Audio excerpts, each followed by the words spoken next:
am the resurrection and the life, saith the Lord. He that believeth in me, although he were dead, shall live. And he that liveth and believeth shall not die. Unto Almighty God we commend his body to the ground, earth to earth, ashes to ashes, dust to dust, in sure and certain hope that at the resurrection he will rise again to everlasting life. Amen. Well, that completes the formal contents of Sir Charles's will. May I be the first to congratulate you, Sir George, as the new heir to Farnsworth Castle?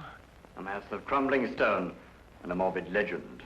Oh, plus an estate with a handsome revenue. All our legacies were most liberal, Mr. Clarkson. My brother was a generous man. He was a bully and a braggart. George, please. Charles is dead now. He treated you more like one of his hounds than his ward, Sylvia, and you know it. Henry, you can now do what you've always dreamed of doing. Buy your own medical practice. £2,000. I'm overwhelmed. I suppose that finishes the will, Clarkson? Well, not quite, Sir George. Your cousin Charles added a most unusual codicil. Having made many enemies in my life, and suspecting that any one of them may be tempted to bring my earthly days to an abrupt end, I hereby direct, no matter how I die, that Sherlock Holmes be engaged to investigate the circumstances of my death. Sherlock Holmes? The detective. But it's absurd. Charles died from a heart attack. You signed the death certificate yourself, Reeves. I won't allow Holmes to investigate. I'm afraid Mr. Holmes has already commenced his investigation. A court order was issued this morning. A court order for what? The exhumation of Sir Charles's body. The autopsy has been completed. Sir Charles died from arsenic poisoning.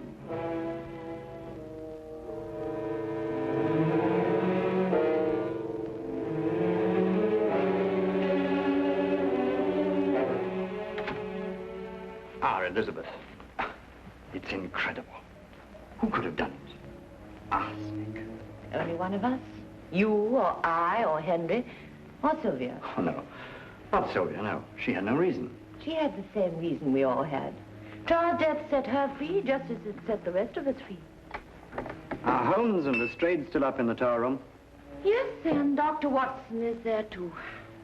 Why is Holmes so interested in the tower room? Because Charles died there, I suppose. Or perhaps Mr. Holmes is interested in the legend.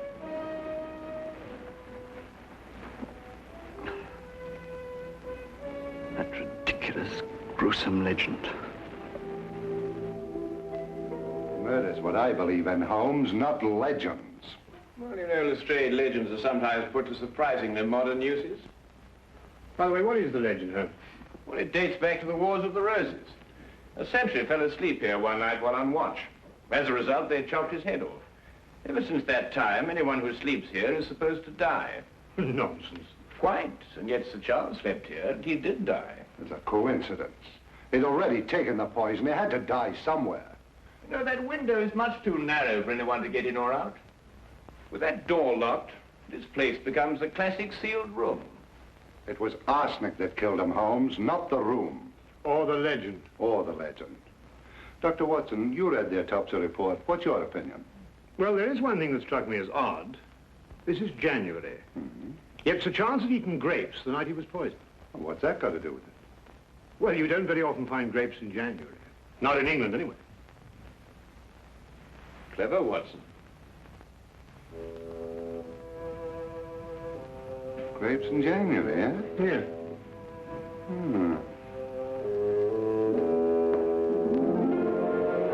Arsenic. Out of this jar. And someone in this room gave it to him. Each of you gained from his death. We all had access to that jar, Inspector. The arsenic was used for garden spraying. Anyway, Charles didn't eat or drink a single thing that night. The rest of us didn't. Then why weren't all of you poisoned too? Miss Farnsworth, what prompted your brother to sleep in the tower room the night he died? I prompted him, Mr. Holmes. I challenged him to. Oh, really? Why? To put his constant bragging to the test. It started at dinner that night. A Elizabeth, your meals are getting progressively more inedible. If you can't do better, I suggest you find your own home and run it. I'll try to do better, Charles. Elizabeth, I liked your dinner. What do you know about decent food? What do you know about anything? I know how to run your estate for you. And a mess you're making of it, too. With half the tenants overdue in their rents. I won't sweat a man's rent out of him, Charles. You'll get the rest of the rent by tomorrow, or out you go, bag and baggage. What have you got to say to that?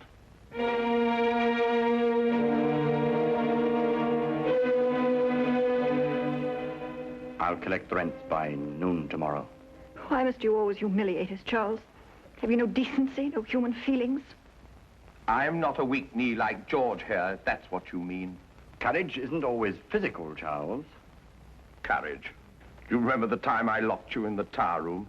You screamed like a stuck pig. I was 7 years old, not a big, brave man like you. What do you mean by that? You dared lock a little boy in that room, but you never dared spend a night in it yourself. You think I believe that stupid legend? Yes, and fear it. Just as you fear anything you cannot hear or see or touch. You locked me in to frighten me, because you yourself would have been frightened.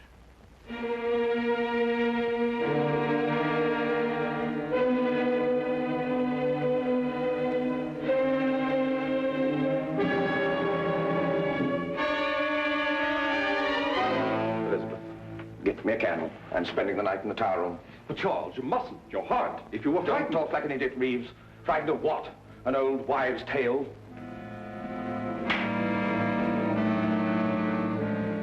I will fetch him a candle.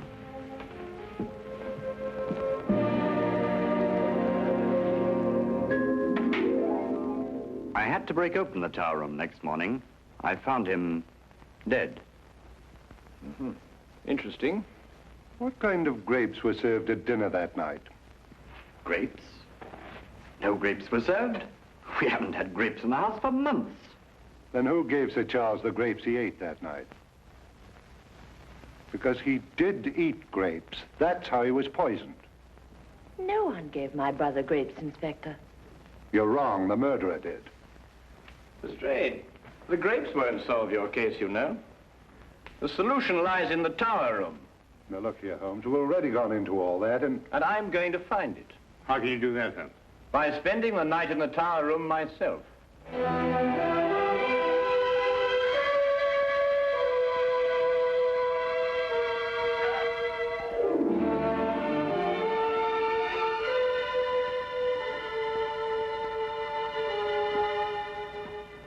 Mr. Holmes, I think you are wrong to take the legend of Farnsworth Castle so lightly. On the contrary, Miss Farnsworth, I'm taking it very seriously. Then be on guard, Mr. Holmes, and stay awake.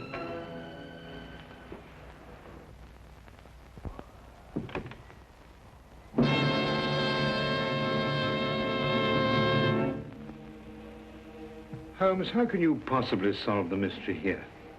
Quite simply, Watson. The murderer is going to try and kill me. Why? Because I'm Sherlock Holmes. Can I stay with you? No, thanks all the same, my boy.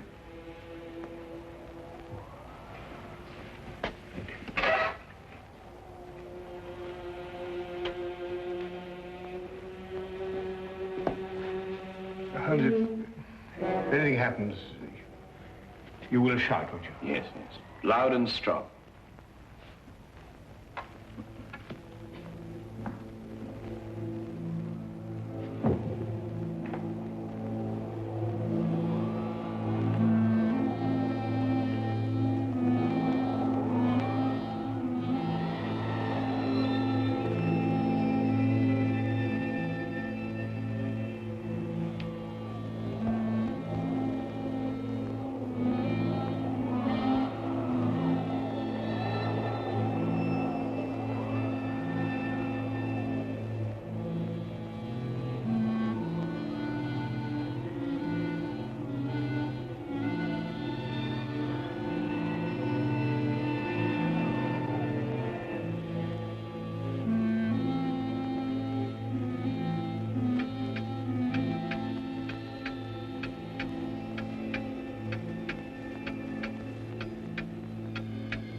Watson! Watson!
Holmes?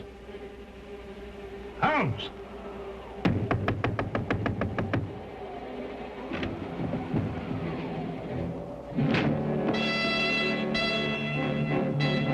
Holmes!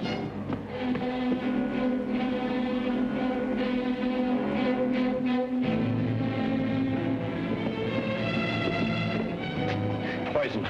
Watson, I'll get you back to my room.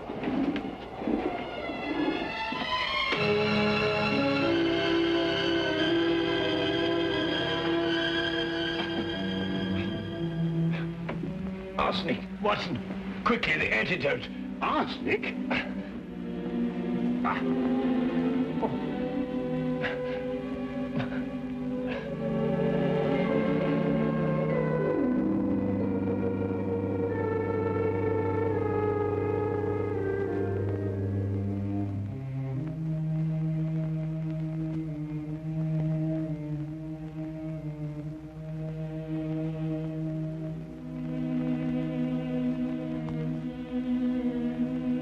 Very cunning, Watson.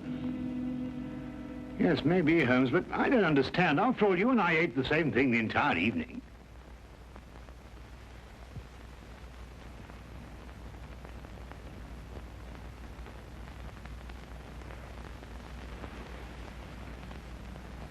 Watson, I think I know the killer's secret.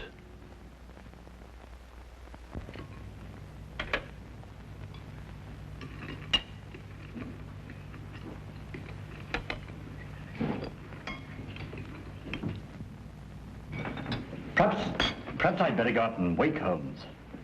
It is getting rather late. Not that I believe in any of this superstitious nonsense, mind you, but... But you do believe in murder, eh, Dr. Reeves? Holmes? Well, it seems that everyone is surprised at my appearance this morning. Perhaps relieved is a better word, Mr. Holmes. I dare say there's somebody who's not very relieved. What are you talking about? I was poisoned last night. I am alive this morning, thanks to a bit of good luck and some ingenious foresight on the part of Dr. Watson. On the afternoon that Dr. Watson learned the true cause of Sir Charles's death, he ordered the ingredients of an arsenic antidote from the local chemist. I wonder who, sitting at this table now, is cursing that foresight. Do we have to be afraid of every bite we put into our mouths? Not every bite, Sir George. Only food with a flavor strong enough to conceal the taste of arsenic. Something like grapes, for example. If you want to know who poisoned the grapes, I can tell you that too. The person who bought the grapes in a London fruit shop on the day Sir Charles died. I rather imagined you'd trace those grapes, Lestrade. Who did, in fact, buy them? Miss Sylvia Taylor. You're lying. Let her answer that, Sir George. Yes. I bought them. Sylvia. And gave them to Sir Charles when he was in the tower room. Yes. But I didn't poison them. I swear I didn't. For some reason which he did not yet explain, Holmes doubted Lestrade's case against Sylvia Taylor. Furthermore, he reasoned that the killer would take refuge in her arrest, letting the case end there and accepting his own safety. He revealed to me that our only hope was to force the killer into making another move in spite of himself. The first step was publicly to denounce Lestrade's case in such a way that the inspector himself would be convinced that he needed more evidence. This, Holmes hoped, would frighten the killer. More evidence? You could spend a lifetime going over this place with your magnifying glass. And I wouldn't even attempt it. But a whole battery of men could accomplish it in a very short time indeed. Now look here. A whole battery of men? Lestrade, how soon do you think you'll get up here sufficient men from Scotland Yard to carry out a systematic and thorough search? Tonight, maybe. Certainly by tomorrow morning. Just a moment here. This is my home. And Lestrade, I think Sir George is going to be rather anxious that they come armed with a search warrant. I'll get in touch with the Yard immediately.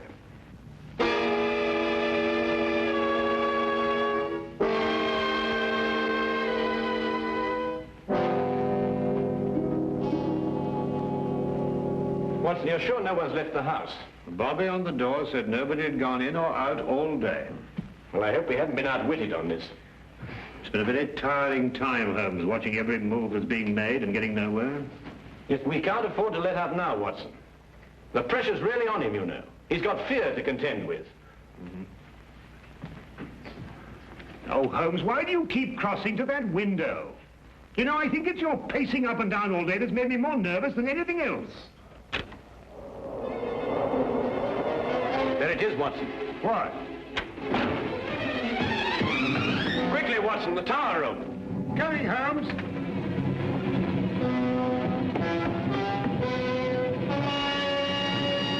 Watson, would you go downstairs immediately and tell Lestrade to bring our 4 friends up here? What are you up to? As I had hoped, the killer has left us all the necessary components of a trap. Well, you better hurry, Watson. We have little time to lose. Right.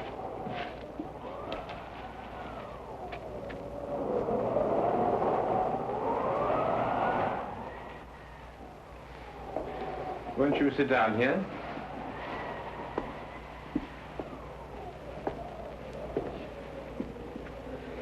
Just what's the point of this seance exactly, Holmes? We're going to find a murderer, Lestrade. Yes, but why here? Perhaps the legend's going to tell us. Yes, Lestrade. The legend. The weird tale of a headless sentry. And a most convenient one for the murderer, who didn't anticipate an autopsy. Yet why did he choose this room to murder in? What is the mysterious connection between the tower room and death? Please stop. I don't want to stay here any longer. I'm sorry, Miss Taylor, but we must stay here and wait. Perhaps all night. Who knows? But this is insane. I don't feel very well. Could we open the window? I'll open it for you, Elizabeth. It is getting rather stuffy in here. Don't bother, Dr. Reeves. I've already tried to open it myself. It's quite impossible. My head is spinning. You've got to open the window. I feel faint. Please open the window. I've already told you, Miss Farnsworth. It's quite impossible. I don't believe you. Reeves, make him open the window. Elizabeth, calm yourself. It's just this eerie room that's getting on your nerves.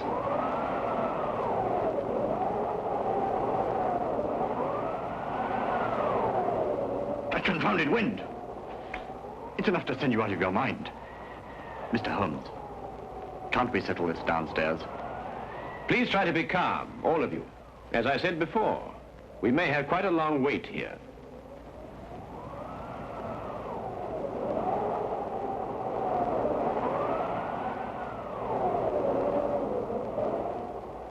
Let me out of here. Elizabeth! Open the window. Do something. Stop it! Isn't it bad enough without you going out? You fools. You fools, you don't understand. We've got to have air. For heaven's sake, open the window. Let me go. Let me go. It will kill us all.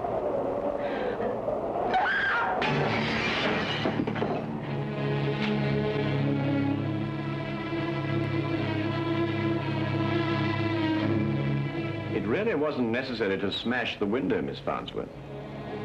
Oh, Watson, there's a package in that drawer behind you. Bring it to me, will you? Yes, go on. You see, Miss Farnsworth, I took the precaution of replacing your arsenic candles with harmless ones. Of course, you couldn't be aware of that, could you? Arsenic candles? Yes, Lestrade. Like the one that killed Sir Charles. But Sir Charles died of poisoned grapes. Oh, no, Lestrade. It was a far more ingenious method of killing than that.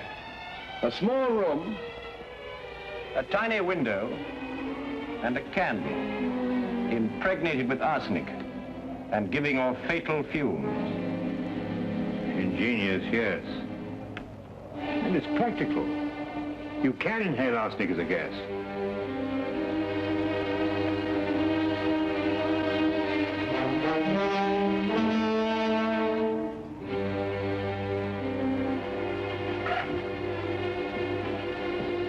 Follow it, officer.